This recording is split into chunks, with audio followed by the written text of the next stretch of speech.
this exciting episode, we get dragged through every narrative nook and cranny of a massive shipping company to discover what kind of secret a mysterious metal hides. Plus, Perry gives us a hint as to which coin collector newsletter to subscribe to. All aboard for Perry Mason Season 5, Episode 17, The Case of the Captain's Coins.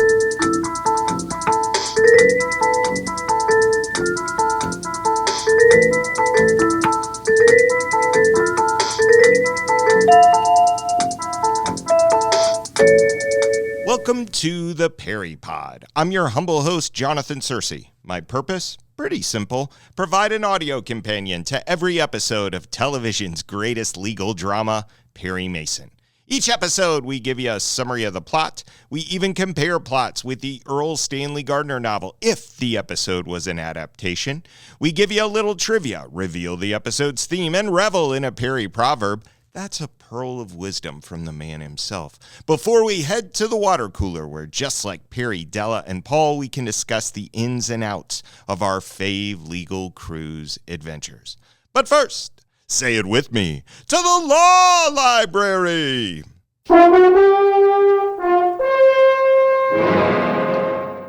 Each episode in the Law Library, we examine a legal conundrum from the episode to find courtroom precedents for future Perry cases. This episode's legal lesson involves discretionary trusts and the power of trustees. The old Commodore Faraday established a trust with Judge Benjamin Penner as trustee, specifically to correct any inequities between the have and have-not members of the Faraday family.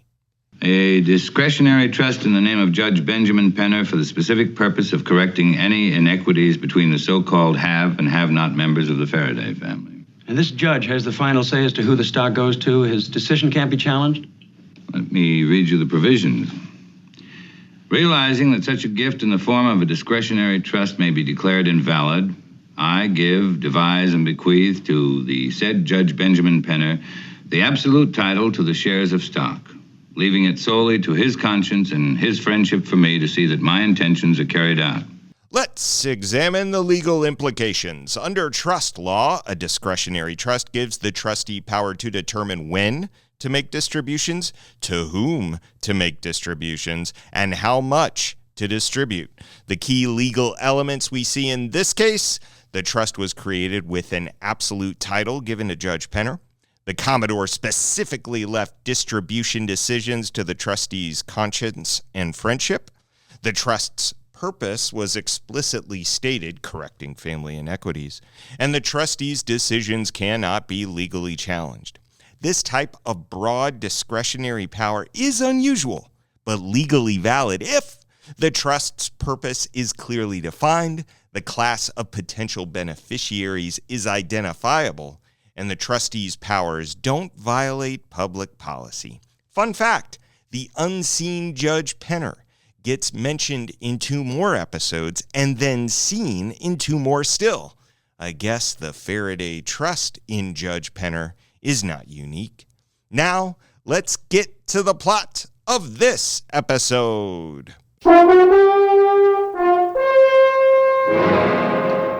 The Case of the Captain's Coins. Let's meet our cast of characters. Phil Andrews, leading man, journalist with a grudge, got fired by the Faradays. Didn't you claim you found that letter in Mrs. Wilson's attic? Sure, and I thought what I found was genuine. His editor didn't, after Ben Faraday proved it was just a clumsy forgery. A forgery for which you were blamed, Phil. That issue of the magazine had to be recalled and reprinted. And Ben Faraday made sure I lost my teaching job, too. Evelyn Faraday, caught between family, loyalty, and love. She's Phil's lady, but she's on the have-not side of the old Faraday line. Evelyn's from the wrong side of the family, one of the outs. Them that have and them that haven't but should have, I'm sure you remember. Yes, perhaps it's time we resolve that old issue once and for all. How about it? Tomorrow night? Please, Phil. Please. Oh, yes, of course, Uncle Ben. We'll come. Thank you. Ben Faraday, shipping magnate who's playing hard to like. You sure you know what you're doing? I do. Well, I say it's too risky. I hadn't counted on reporters. I thought we could handle it quietly. After what happened 6 months ago, I don't think we have a thing to be concerned about. On the other hand, my dear brother Edward, we could dump the whole thing in Judge Penner's hands and see what happens to us. Nicholas Trevelyan, coin collector, can be counted on to support impending nuptials. Oh, Mr. Trevelyan.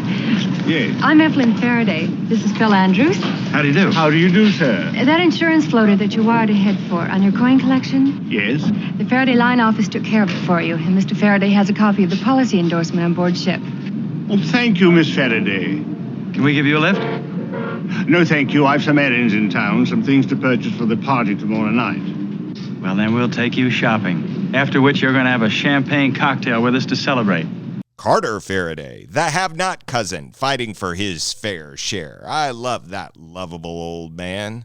More work, Jane. Oh, dear. And more hot coffee. Oh, thanks, Carter. You're a doll. Such familiarity. Now, if I were your boss, dear Cousin Ben, you'd be all stiff and formal. Yes, Mr. Faraday. No, Mr. Faraday. It's a pleasure to work overtime, Mr. Faraday. Thank you so very much, Mr. Faraday. But you're not that, Mr. Faraday, which is why I can call you the doll you are. Edward Faraday, Ben's brother. He'd rather not rock the boat, but his neck's out pretty far. Why was it so important to you, Mr. Faraday, to sail to the Orient with your ship tonight? It was a matter of business urgency to inspect the branch offices. After all, I am taking over active management of the line. And Evans, the purser with more than just luggage on his mind. Oh, Phil, please, why don't you meet Evelyn on the dock? He cost you your job. I wouldn't want the same thing to happen to me. He may be able to keep me away from his fleet of ships, but not his niece. Don't worry, Evans. You never even saw me around. Our tale begins dockside. Phil Andrews is looking for Faraday, but not the one you'd expect. Don't worry, not Ben. I'm looking for Evelyn. There's bad blood between Phil and Ben. Seems our shipping magnate cost Phil his job 6 months ago over a controversial article about the Faraday family that had at its center a forged letter. The plot thickens when we learn about a party planned aboard the Faraday ship to showcase Nicholas Trevelyan's fascinating coin collection. Its centerpiece, a commemorative medal from the Malay States circa 1871, tied to a legendary tale of heroism involving Jonathan Faraday, who saved a king's son. Jonathan Faraday. Now there was a romantic figure. You know, of course, that Jonathan single-handedly saved a Malay king's son in an earthquake. You can see the original copies of the exclusive trade agreement with the Malay kingdom he received in gratitude, and the letter of credit for $500,000 in gold. Carter Faraday, representing the have-not branch of the family, believes the medal might prove it wasn't Jonathan, but his cousin Thomas, Carter's ancestor, who performed the heroic deed. There could be ramifications if that's true. Are you saying the face on that medal might be that of Thomas Faraday? In which case, Paul, Thomas, not Jonathan, saved the king's son, and Thomas, not Jonathan, was given the trade agreement and the $500,000 letter of credit. Perry, I've seen those documents. They were made out just to the Faraday Company. So it's possible that before the document was made out simply to the company, the cousins Faraday had agreed to a partnership. Sure. Then when Thomas died on the trip home, Jonathan could have forgotten the partnership and claimed that he was the hero who'd saved the prince. Malayan people would never have found out, would never have known the difference. Sid Garth, the valet of Ben Faraday, steals the coin collection, but the coins mysteriously make their way back to Ben's stateroom, minus the medal, which all comes out when Ben Faraday is found murdered. Phil was at the scene, and he's got motive to spare. That medal might have been a forgery. Did you check this certificate of authentication with the Far East Coin Company? Yes, and they denied ever having or selling the medal to my husband. I don't know where my husband got the medal, but as for the certificate, they sent a man over to examine it. I have a notarized affidavit from them, attesting that the certificate authenticating the 1871 Malay States commemorative was a forgery. And Phil might have known about it. Mrs. Ionescu, this man, who had traveled from Malaya to Hong Kong, who was interested in some unheard of metal, who was in Hong Kong at the very time that the bogus metal and the spurious authentication became part of your husband's collection before it was sold to Mr. Trevelyan. Is this man here now, in this courtroom today? Yes, he is the defendant, Mr. Philip Andrews. Perry discovers that Ben had been investigating the metal himself, trying a little funny business, even flying to Honolulu to intercept Trevelyan's collection. The breakthrough comes when Perry quotes coin-collecting newsletter Gold about an authenticating mark on the metal, a tiny Death Watch beetle. Have you by any chance read Mr. Koofman's recent coin collector's newsletter? The one on Far East coins? The one in which he mentions a series of Malay States commemorative medals? No, I haven't had a chance yet, but there's no doubt that Koopman is tops in the field. He further mentions a test for authenticating such medals. A tiny Death Watch beetle inscribed within the Malayan coat of arms. Have you heard of that test? No, I'm sorry, I haven't. This forces the real killer's hand. In a dramatic courtroom revelation, Perry exposes that it wasn't Carter or even Edward Faraday who murdered Ben. No, it was Evans, the purser. Arthur Franz, no! Now, in view of further police investigation, and in view of the facts I've just related here, you're certainly not going to deny that you killed Ben Faraday, are you, Mr. Evans? No, he became furious. He ordered me to give him the medal and then get out. Ordered me. Just like I was so much dirt to be ordered and kicked around by the great Ben Faraday. Well, not me. Not anymore. I wouldn't take it. So when he grabbed for the medal and fought with me, I killed him! The truth emerges. Thomas Faraday was indeed the hero of the Malay States incident. Jonathan had wrongfully claimed credit after Thomas's death. The have-not Faradays are vindicated at last. Now, let's get trivial, shall we?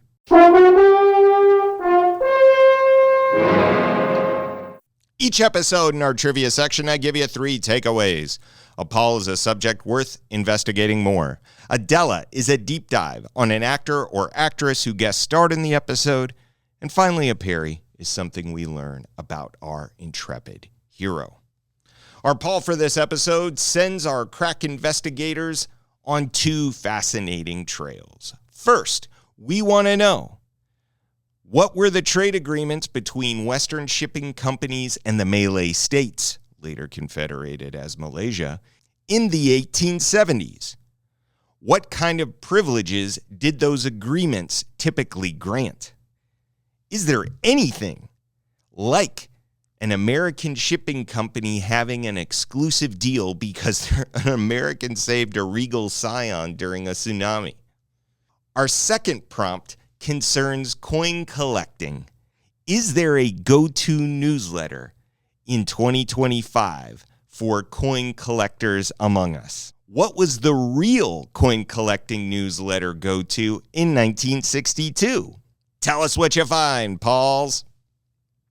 Our Della for this episode focuses on Jeremy Slate, a.k.a. Defendant Phil Andrews.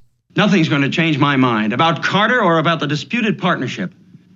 But if it takes every cent I have or ever earn, I'll prove I didn't forge Mrs. Wilson's letter and that the have-not Faraday should have that stock.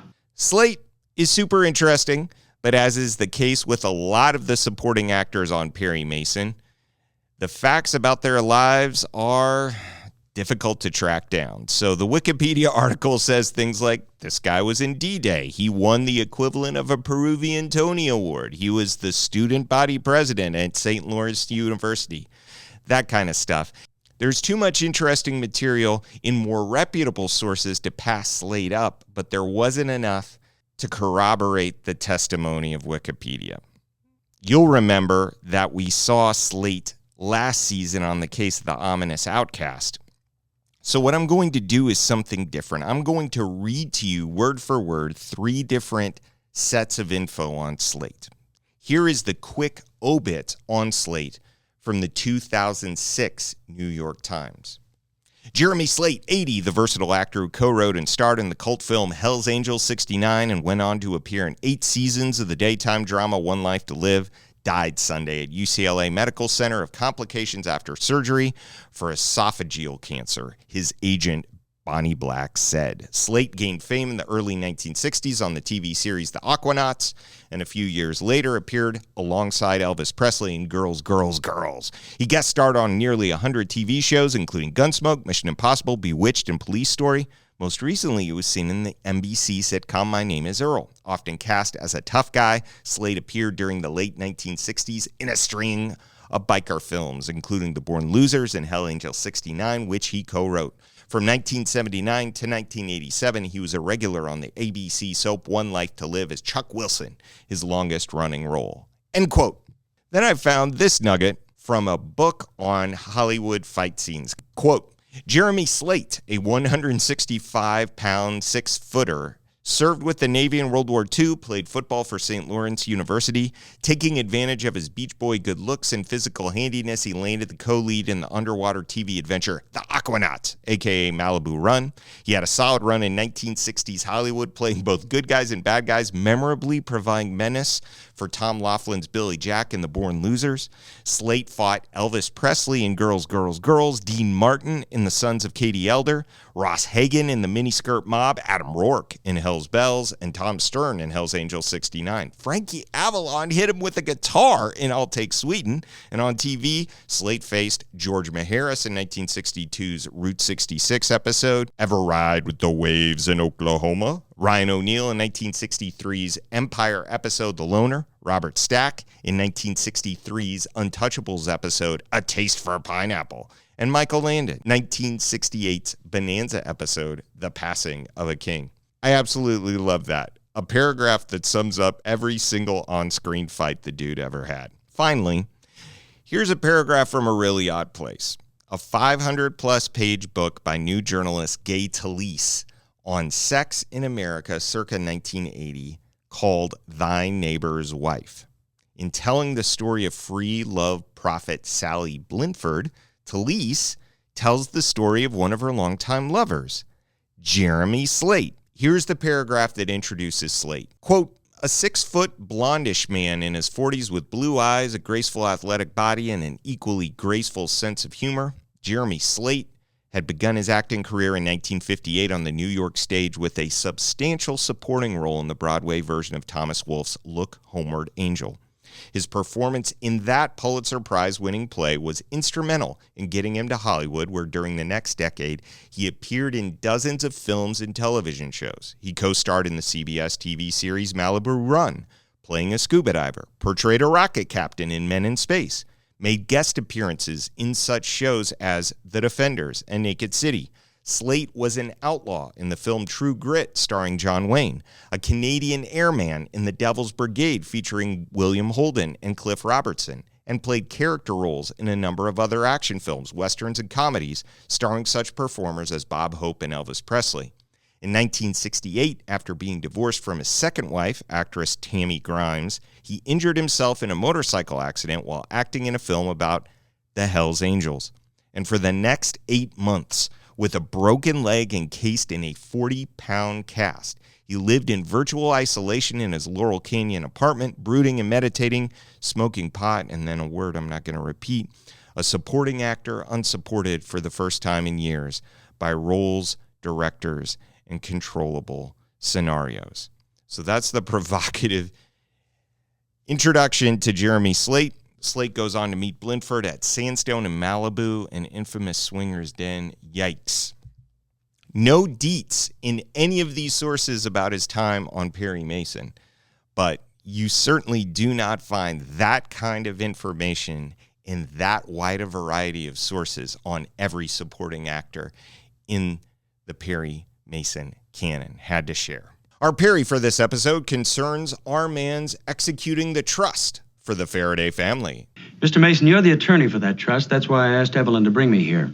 Judge Penner doesn't have to let that stock revert to Ben and Edward. He has the right to turn it over to Evelyn and Carter, hasn't he? So that explains why he's so well versed in the history of the Faraday family and their shipping line. This is probably the biggest difference between the Perry Mason of the novels and the Perry Mason of the TV show.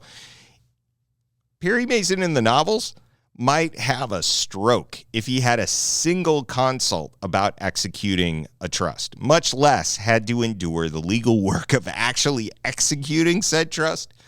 That's what David Gideon's for, man, but alas, David Gideon, no longer with the firm. Our theme for this episode is fraud. At the heart of this story lies this fraud, Jonathan Faraday's century-old deception about who really saved the Malay prince. This single act of fraudulent heroism created two branches of the family, the haves, who profited from the lie, and the have-nots, who were cheated out of their rightful partnership. Intriguingly, the only character who refuses to engage in fraud is Phil Andrews. Despite being accused of forgery twice, he maintains a commitment to exposing the truth, whatever the cost.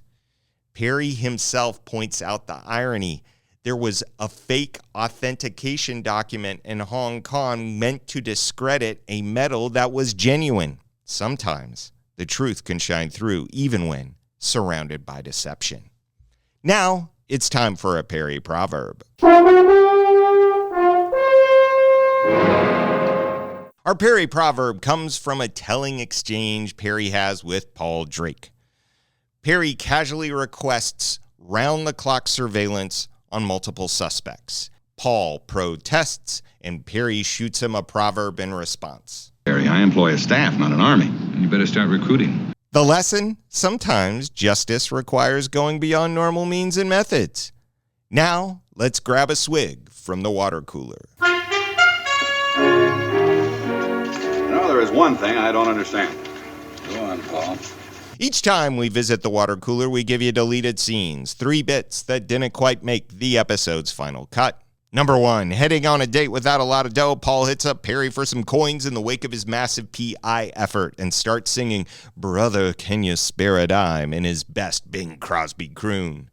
Number 2, lovable old kook Uncle Carter has copies of the Malay medal made for the wedding party guests, each one hiding a thin York peppermint patty beneath its gold leaf exterior. Delicious.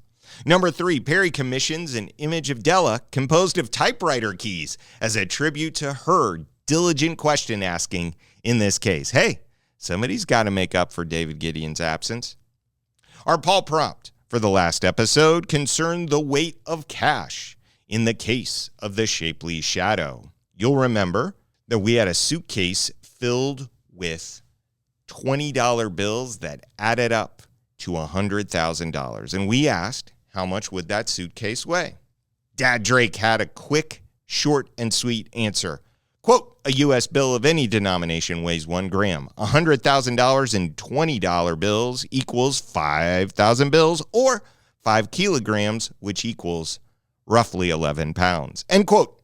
Aunt Mai, P.I., let us know that the average suitcase for the period weighed between 10 and 15 pounds. Put them together, what do you get? Something around 25 pounds. Thanks, Pauls. You live and you learn. I gotta say, I thought it would have weighed more. I'll keep that in mind the next time I have to pack 100 G's in small bills. As always, I'd love to hear from you. Have a comment on the episode or the pod in general? Well, why don't you drop me a line at theperrypod@gmail.com. Next time, we've got a Carl Swenson Fest as everyone's favorite cranky Danish immigrant Axel Norstad sells the trademark to his furniture shop so he can build a children's hospital. Let's just say trademark buyer Martin Summers walks all over Norstad's reputation. Osa Masson is in the mix, and Philip Terry stars as a besotted architect. Count me in. It's the case of the tarnished trademark. Join us, won't you? Until then, this is Jonathan Searcy saying, keep on walking that Park Avenue beat!